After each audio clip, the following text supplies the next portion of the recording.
அந்த 27ஆம் வசனம், அந்த ரகசியத்தை கர்த்தர் உங்களுக்கு வெளிப்படுத்துவார். இந்த வசனம் படிக்கிறங்க, தெரியப்படுத்துவார். தமிழ ரகசியம், ஆங்கிலத்துல மிராக்கிள்ஸ். முடிச்சனாலும் புரியும். The miracles of his incoming. அவருடைய அற்புதங்கள் வாழ்க்கையிலே செய்வார். இத்தனை சாட்சிகள் உண்டல்லவா? ஒன்றுமில்லாதிருந்தேன், கர்த்தரை உயர்த்தினார். வாழ்க்கையினா தேவைகள் நிறைந்த உலகத்துல வாழ்ந்தேன். எவ்வளவு பேர் ஏழ்மையிலும் வறுமையிலும், சிலர் குப்பைகளை பொறுக்கி அதில் வாழ்நாள் ஏராளம். கர்த்தரை உயர்த்தி இருக்கிறார். அடுத்த வேலை உணவு இல்லாமல் வாழ்ந்த ஏராளம். நான் சொல்ல அந்த வார்த்தை, தேவன் அவருடைய மகிமையின் ஐஸ்வர்யத்தை கவனிங்க உங்களுக்குள்ளே வைக்கிறார்.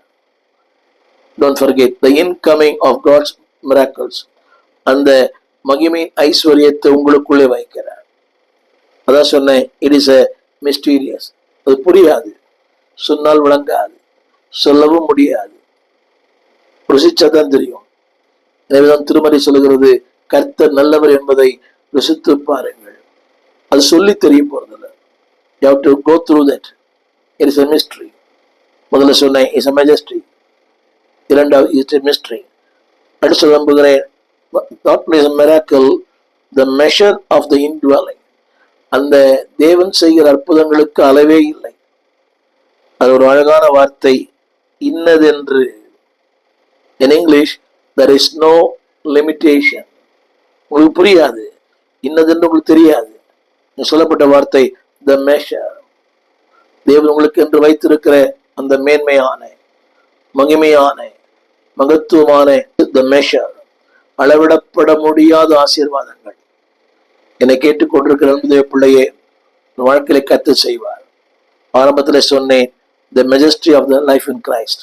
கிறிஸ்துக்குள் வாழ்வது ஒரு மேன்மையான, மகிமையான, மகத்துவமான, ஊழியம் செய்வது அதை விட மெஜஸ்டி. ஊழியம் செய்கிற ஊழியர்களே, you are a man of majesty. மனதில் அற்பமானவர்கள் அல்ல, மலிவானவர்கள் அல்ல, மேன்மையானவர்கள். You are majesty.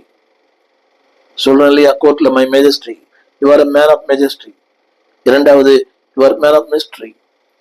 உங்களுக்கு தெரியும், உலகத்தான் தெரியாது, ஆனால் உங்களுக்கு தெரியும். அது சொல்லப்பட்டது, இன்னதென்று தேவன் அதை உங்களுக்கு வெளிப்படுத்துவார். உங்களுக்கு கொடுக்கிற அந்த ரகசியம். திரும்ப சொல்ல விரும்புகிறேன், நான் கிறிஸ்துவ பள்ளியிலே படிக்கவில்லை, கிறிஸ்துவ பெற்றோர் இல்லை, வேதத்தை பார்த்ததே இல்லை. என்னுடைய 17வது வயது வரைக்கும் வேதத்தை தொட்டதே இல்லை, வேதத்தை பார்த்ததே இல்லை. கிறிஸ்துவ நட்பு இல்லை, கிறிஸ்துவ உறவுகள் இல்லை, கிறிஸ்துவ பள்ளியிலே படிக்கவில்லை. கிறிஸ்துவ பள்ளியில